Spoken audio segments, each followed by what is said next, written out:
आज आपको यह भी दिखाऊंगा। दहेज में पूरा पाकिस्तान ले लूंगा।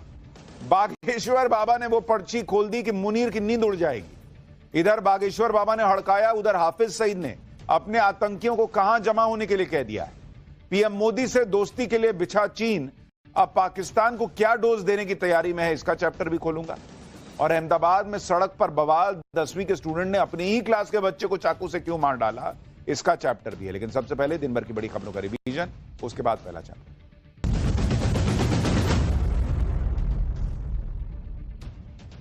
उपराष्ट्रपति पद के लिए एनडीए के उम्मीदवार सीपी राधाकृष्णन ने आज अपना नामांकन दाखिल किया। इस मौके पर पीएम मोदी उनके पहले प्रस्तावक बने। संसद भवन में नामांकन पत्र दाखिल करने के दौरान मंत्रियों और सांसदों समेत एनडीए के लगभग 160 सदस्य मौजूद रहे। वहीं इंडी गठबंधन ने उपराष्ट्रपति पद के लिए बी सुदर्शन रेड्डी को प्रत्याशी बनाया है, जो कल अपना नामांकन दाखिल करेंगे। सट्टेबाजी एप्स पर लगाम लगाने के लिए सरकार ऑनलाइन गेमिंग बिल 2025 लेकर आई, जो आज लोकसभा में पास भी हो गया।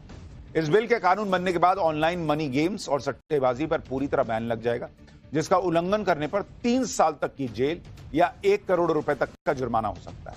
सरकारी अनुमान के मुताबिक हर साल करीब 45 करोड़ लोग इन ऑनलाइन मनी गेम्स के चक्कर में फंसकर 20,000 करोड़ रुपए से ज्यादा गंवा देते हैं। दिल्ली के स्कूल्स को फिर से बम से उड़ाने की धमकी मिली है। इस बार भी ईमेल के जरिए 50 से ज्यादा स्कूलों को धमकी दी गई। धमकी मिलने के बाद मालवीय नगर और नजफगढ़ के स्कूलों को खाली कराया गया, जिसके बाद डॉग स्क्वाड, बॉम्ब स्क्वाड और फायर विभाग की टीम ने स्कूलों की पूरी जांच की, लेकिन किसी भी स्कूल में कुछ भी संदिग्ध नहीं मिला। इससे पहले 18 अगस्त को भी 2 स्कूल और 1 कॉलेज को बम से उड़ाने की धमकी मिली। यूपी के शाहजहांपुर जिले की जलालाबाद तहसील का नाम बदलकर परशुरामपुरी कर दिया गया है। केंद्र सरकार ने प्रस्ताव पर मंजूरी दे दी है। पिछले कई दिनों से स्थानीय लोगों की तरफ से जलालाबाद का नाम बदलने की मांग हो रही थी। जलालाबाद में भगवान परशुराम की जन्मस्थली है। ऐसे में केंद्र सरकार ने इसे पर्यटन स्थल के तौर पर विकसित करने का प्लान बनाया है और इसके लिए बजट भी जारी किया है। महाराष्ट्र में लगातार हो रही बारिश के बाद हाहाकार मचा हुआ है। पिछले 5 दिनों में अलग अलग जिलों में 21 लोगों की मौत हो चुकी है। आज भी मौसम विभाग ने कई जगहों पर भारी बारिश का रेड अलर्ट जारी किया, जबकि मुंबई और आसपास के इलाकों में अगले 24 घंटों के लिए चेतावनी जारी की गई है। मुंबई में हो रही बारिश के बाद स्कूल कॉलेजेस में छुट्टी घोषित कर दी गई है। कई जगहों पर लोकल ट्रेन भी कैंसिल कर दी गई। पाकिस्तान पहली क्लास, पीएम मोदी भ्रष्टाचारियों की कुर्सी छीनने वाला कानून लाए। राहुल, अखिलेश, ओवैसी, पूरे इंडी गठबंधन ने गजब गदर क्यों काट दिया भाई। धक्का मुक्की अमित शाह के सामने कागज फाड़कर फेंक दिया। संसद में हुए भयंकर कांड का फुल चैप्टर। वोटर लिस्ट के बाद अब राशन कार्ड वाली लिस्ट की सफाई शुरू हुई। मोदी सरकार क्या कर रही, किस किस का नाम हट गया, आज इसके बारे में भी आपको बताऊंगा। नरेंद्र मोदी जो काम करते हैं ताल ठोक के करते हैं, ना किसी चीज से डरते हैं, ना किसी से दबते हैं, ना कुर्सी की परवाह करते हैं। फिर चाहे कोई कितना प्रेशर बनाए, कितना बवाल काटे, कितना ही हंगामा करता रहे, नरेंद्र मोदी ने तय कर लिया कि देश की हर गंदगी साफ करनी है तो करनी है। मतलब उनका एक विजन है, प्लान है कि मैं इतने दिन मान लीजिए अगर रहूंगा प्रधानमंत्री तो मुझे क्या क्या करके जाना है, हिसाब किताब ठीक, वो उसमें लगे हुए हैं। और वो जो सफाई का काम कर रहे हैं उसमें भी लगे हैं। घुसपैठिए इसीलिए चुन चुन कर निकाले जा रहे हैं। वोटर लिस्ट का शुद्धिकरण हो रहा है और इसीलिए अब नरेंद्र मोदी नया कानून लेकर आ गए, जिसमें अगर कोई नेता 30 दिन के लिए भी जेल जाता है तो 31वें दिन उसकी ऑटोमेटिक कुर्सी चली जाएगी। यहां तो ऐसे ऐसे नेता भरे पड़े हैं जो जेल तक चले गए, बॉस, कुर्सी नहीं छोड़ी।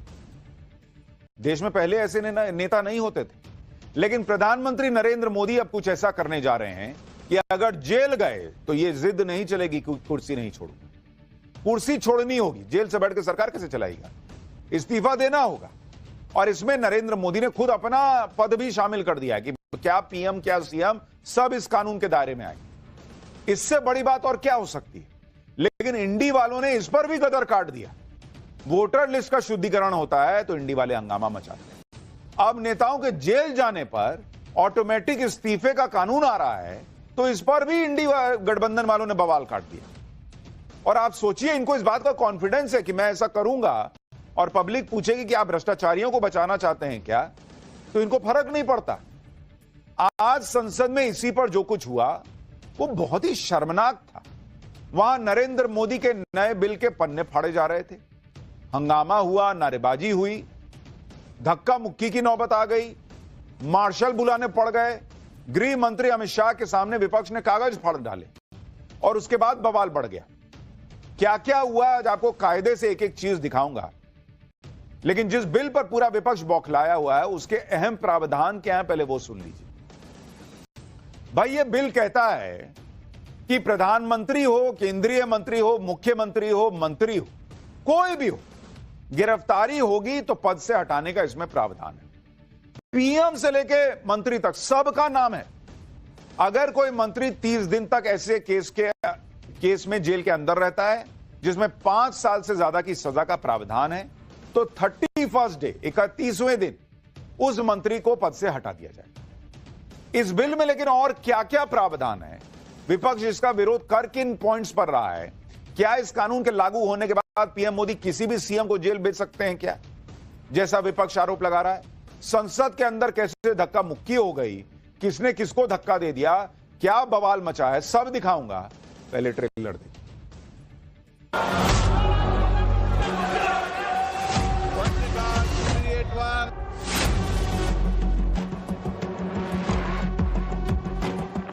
महोदय, मैं प्रस्ताव करता हूं कि भारत के संविधान का संशोधन करने वाले विधेयक को पुनर्स्थापित करने की अनुमति दी जाए।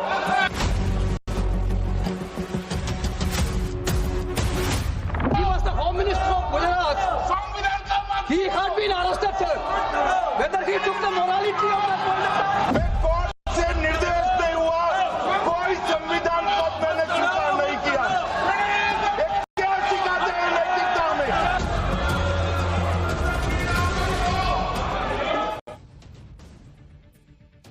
अभी तक किसी मुख्यमंत्री या मंत्री के गिरफ्तार होने या उसके जेल जाने पर इस्तीफा देने का प्रावधान नहीं था। इस्तीफा देने का सिर्फ नैतिक दबाव होता था। लोग खुद ही सोचते थे कि भाई जेल में रहूंगा, सरकार कैसे चलाऊंगा, जेल में रहूंगा, मंत्री कैसे रहूंगा। अच्छा लगता है कि जेल में मंत्री है, जेल में सीएम है, तो इस्तीफा दे देते थे। लेकिन केजरीवाल जी आए पॉलिटिक्स बदलने, और उन्होंने ऐसी पॉलिटिक्स बदली, जेल में जाके बैठे और सीएम रहे, इस्तीफा नहीं से नहीं दिए। उन्होंने ऐसी पॉलिटिक्स बदली कि ऐसे कानून लाकर अब नियम बनाना पड़ रहा है कि भाई 30 दिन जेल में रहोगे 5 साल से ज्यादा सजा के प्रावधान वाले केस में, तो 31 डे कुर्सी छोड़नी पड़ जाएगी। क्योंकि भाई अब लोगों को समझ में आ गया कि अरे यार ये काम भी हो सकता है, तो और लोग भी करेंगे फिर। लेकिन आज की डेट में आप देखिए कि नैतिक दबाव की जगह कानून लागू करना पड़ रहा है कि जेल जाओगे तो पीएम हो, सीएम हो, कोई फर्क नहीं पड़ता, कुर्सी छोड़नी हो। और इसके लिए आज गृह मंत्री अमित शाह ने लोकसभा में 3 बिल पेश किए। ये बिल फिलहाल ज्वाइंट पार्लियामेंट्री कमेटी यानी जेपीसी के पास भेज दिए गए।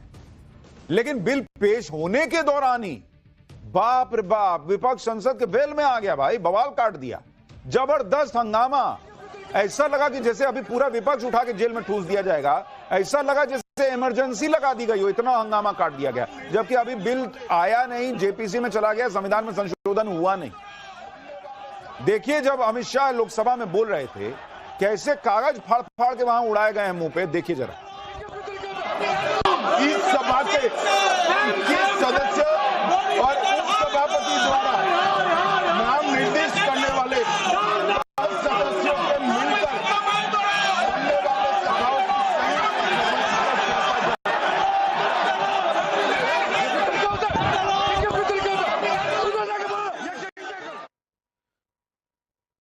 एक तो इतने दिन से ये लोग संसद चलने नहीं दे रहे, आज थोड़ा बहुत संसद चल पाई तो उसमें भी आप देखिए क्या हो रहा है, कागज फाड़ फाड़ के फेंक रहे हैं। देश के गृह मंत्री बोल रहे हैं, उनके मुंह के पास कागज फेंका जा रहा है। मतलब इंडी वालों को तो जैसे आज ही आग लग गई थी। इंडी वाले हंगामा और नारेबाजी कर रहे थे, लेकिन साथ में यह आरोप भी लगा दिया कि बीजेपी के सांसदों ने उनके सांसदों को धक्का दिया। टीएमसी क्या आरोप लगा रही है, एक बार वो भी सुनिए। रिजू जी और बिट्टू जी अचानक मुझ पर हमला किया, धक्का मारा, छीड़ दिया। यहाँ पे देखिए छीड़ दिया।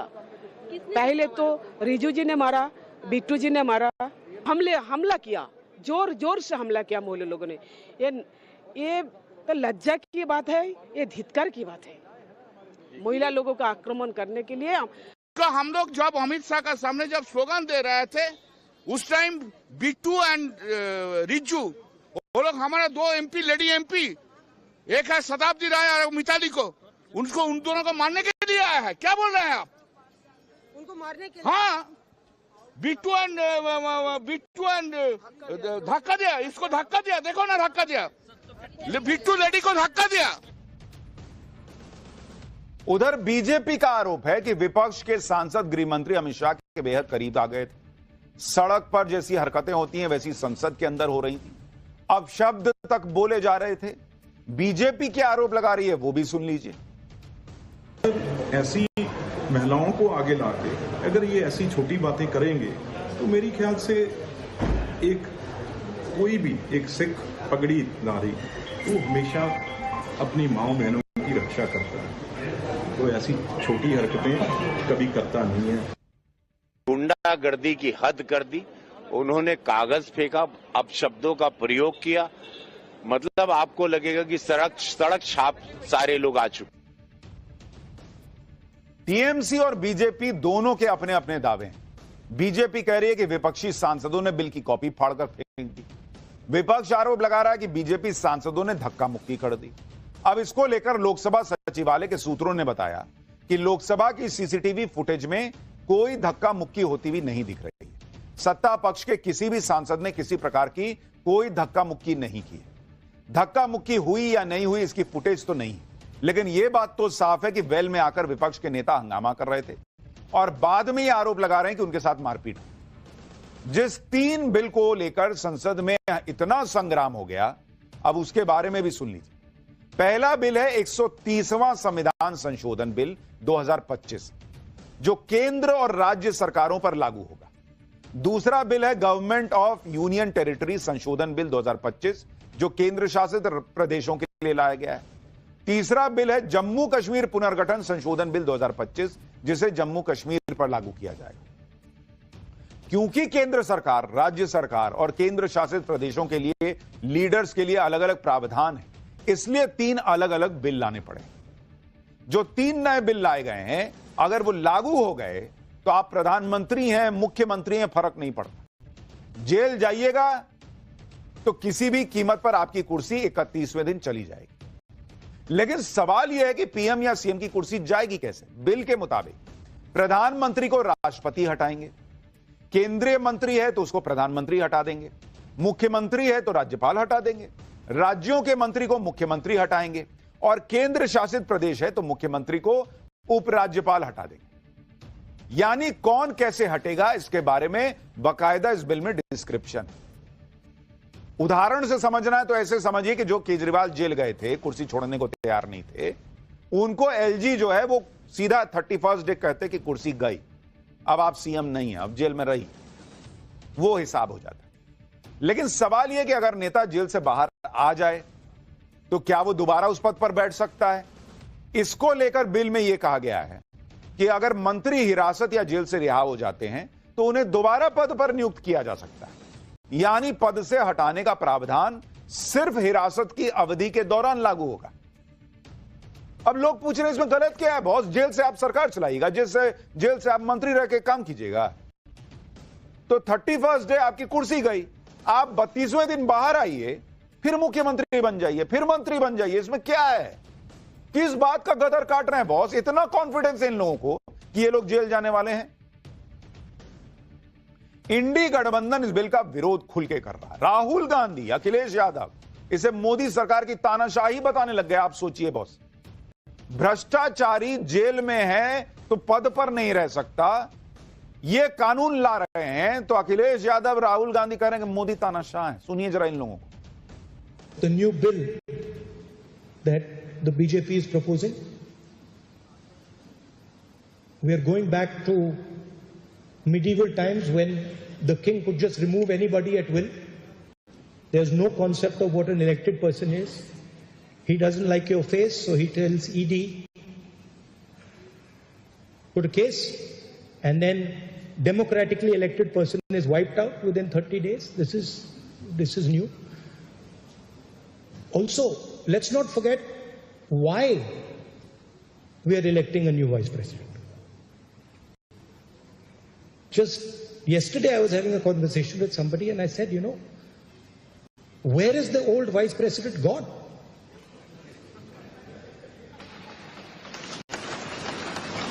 He's gone. वो इसलिए कर रहे हैं जब तानाशाह लोग घबराते हैं लोकतंत्र में। दुनिया के तानाशाहों को पता कर लो आप। दुनिया के तानाशाह जो हुए हैं उन्होंने अपनी कुर्सी अपना रुतबा बचाने के लिए इस तरह के फैसले लिए, और फैसले लेने के बाद भी चाहे वो जर्मनी का रहा हो तानाशाह, इटली का तानाशाह रहा हो, रशिया का तानाशाह रहा हो, वो अपनी कुर्सी नहीं बचा पाए। अब आप इन लोगों के लॉजिक सोचिए। अखिलेश यादव इसे तानाशाही बता रहे हैं। अरे कोई तानाशाह रहेगा तो अपना पद भी बिल में डाल देगा, प्रधानमंत्री का भी पद उसमें शामिल है ना बॉस, मुख्यमंत्री का भी है, मंत्री का भी है। और क्या नरेंद्र मोदी 200 साल तक पीएम रहेंगे क्या? जो अगला आएगा उस पर भी लागू होगा। राहुल गांधी कह रहे हैं कि हम मध्य युगीन काल में चले गए हैं कि राजा हटा सकता था। अरे राजा आपका अधिकार, आप सांसद हैं, आप विधायक